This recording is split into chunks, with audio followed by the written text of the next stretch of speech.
dambeysay laascaanoodna maxamed kaahin taladeeda uu lahaayo waa kii dee laascaanood fadhiyey habeenkii la qabsaday isagoo dirqa ku sigtay markaa ragga mar walba lahaa arrinkaasi reeraha ha loo daayo reernimo ku waday buu maxamed kaahin ahaa markii maxaan ku idhaa dowladdii militariga dhacdayna raggii ku guntaday ee diiday in maxaan ku idhaa deegaankaasi la sugo nabadgelyadiisa iyo amnigiisa maxamed kaahin kow buu ka ahaa ragga maanta hortaaganna kow buu ka yahay eele meesha ayaan waxaan ku idhaa waxaan reera ka dhigaya abtiyaasha iyo ilmaadeerada iyo ilmaabtiga iyo sheekooyin caynkaasa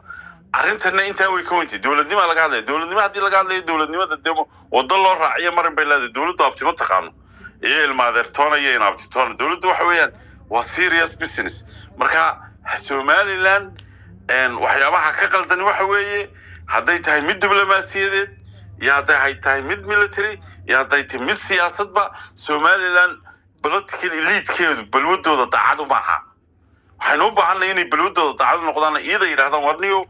programkan anagu uma aragno inuu yahay mid shaqeynaya Somaliland iyo yagleedideed iyo dhismaheedu anagu waxaanu ka doorbidaynaa Soomaaliya in dib loogu noqdo oo hawshii sidaasi aynu u galno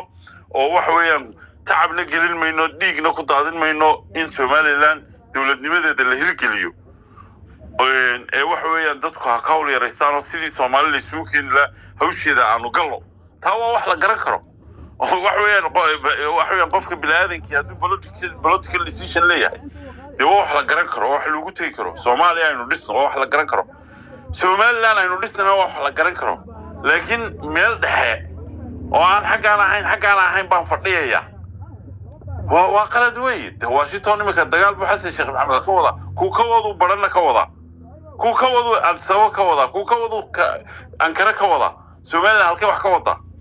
garaadkii ayaa meel walba maraya oo aynu ognahay inuu double yahay masaajid Ethiopian yahay waxaan ku idhaahdaa xoogaa warak hargeysa ka deedeeya ma garanaysaa ayaa Somaliland ay xoog saartay shalay toban salaadiin masaakiina ayay lahaayeen waxa weeyaan horta oo tago garaadada la hadla waa indecision kaasi falsafada ka dambaysan waan garanayaa dad badanna hadday daba galaan way arki karayaan laakiin waxa looga baahan yahay xukuumadda Hargeysa inay yaacyoodkan ka soo baxdo ay laba mid qaadato dalkan Somaliland dhiig iyo naf baa loo horay marka horeba bilaash kuma imanay inay imikana xuduudkii soo xidho tribal line kan ay ku jirtay qabaayil baa halka degan iyo qabaayilkan ay hubeynaysa ka deyso ay tiraahdo dawladnimo ku dagaalanto Siciid halka iga raali halka intaana ka bixin wax yar baan ka yar oranaya niyo Siciid horta si guud laba mabda baa meesha Somaliland gudaheeda ka jira inta marka imika laga reebo inta qoriga Somaliland u sideed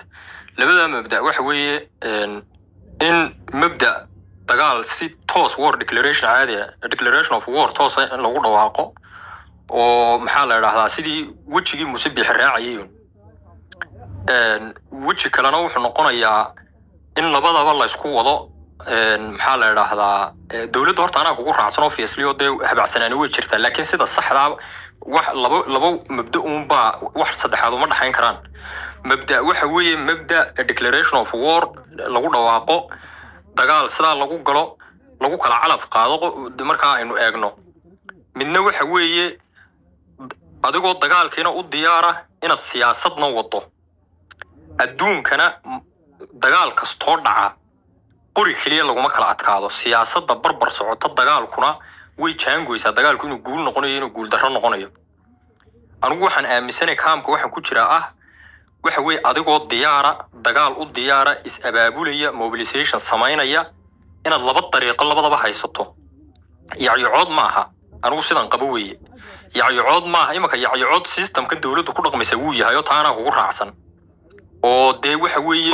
mid baa walaal qalad ah reer Somaliland ay Siciid aan ka boobay mid baa qalad ah aad qalad ku ah dawladnimadana sharaf dhac ku ah arinta qaladkeed dawladnimadana sharaf dhac ku waxa weeye political inay Somaliland gasho ma baahaba waa xaraan maqtaa sababtoo ah dhul baa Somaliland ka maqan marka aynu Siciid oo ka hadlayno dawladnimadii Somaliland maanta degmada Laascaanood oo degmo aad u weyn magaalada maxaan ku idhaahdaa gobolka caasimadda gobolka Soola iyo tuulooyin hoos yimaada way ka maqan yihiin calan kalena waa laga taagay markuu sidaasoo kale dhulkaaga maqan yahay inaad siyaasad ka daydaa horta waa qalad. waxaa kaloo qalada horta marka hore dhulkaaga qabso, weliba in ka badan qabso, dabeetana siyaasadu diyaargarow. laakiin iyadoo halfway dhulkaagii la haysto oo dowlad kale iyo calan kale laga dhiso kula cashuur baan urursanaynaa oo awood iyo xoog sheeganaysa, siyaasad baan ka dayayaa, oday cumaamad labaan la sheekaysanayaa. anigu waxaan ku leeyahay waa deelqaaf siyaasi ah oo siyaasiyiinta reer Soomaalilandnimada ka gelayaan taariikhduna way ma 2 minutes waan ka sii baxayaa marka waxaan doonaynaa ku tusuun siyaasaddu way fiicantahay laakiin siyaasadda ma ciyaari kartaa ma siyaasadii bay ku yiri kala duwan 2 minutes actually waqtiga iga sii dhacay waan ka baxayaa waxa weeye Ethiopia dagaal baa ka dhacay Tigraygu Abiy Ahmed la dagaalamay si kasta way isu laayeen aakhirkii Pretoria lagu soo wada hadlay wada hadal un bay ku dambeysay ma anigu waxaan aaminsanay siyaas mar walba adigoo dagaal adduunka dagaal kaligii qoris ka socda ma jiro siyaasad baa barbar socota dagaalka siyaasad baa hagaysa ajandihiisa siyaasad baa dejinaysa siyaasad baa ayaa wax imka siilaanyo kale arrimahan oo kale in kasta ka fududaan way la kulmeen SSC Khaatumo mid walba isagoo ciidankiisana hawl gelinaya ayay siyaasadina barbar socotay markaan waxaan qabaa social media inta badan waxa ku badan caadifad iyo qori hal la qaato iyo hal la wada yaaco iyo hal la dagaalamo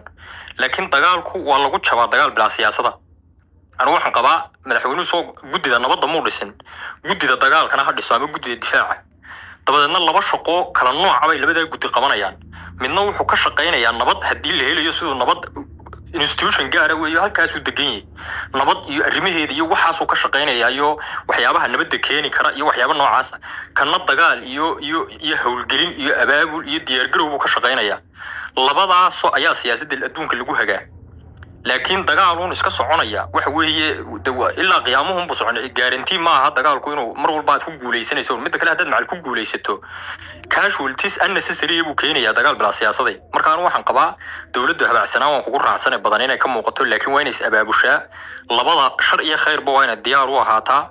haddii nabad lala qaato oo wada hadal arrinta lagu soo dhameyn karo anigu uma malayn maayo actually waqtigan soo socda ugu yaraan labada sanadka soo socota inay wada hadalba suurtagal yahay caadi yahay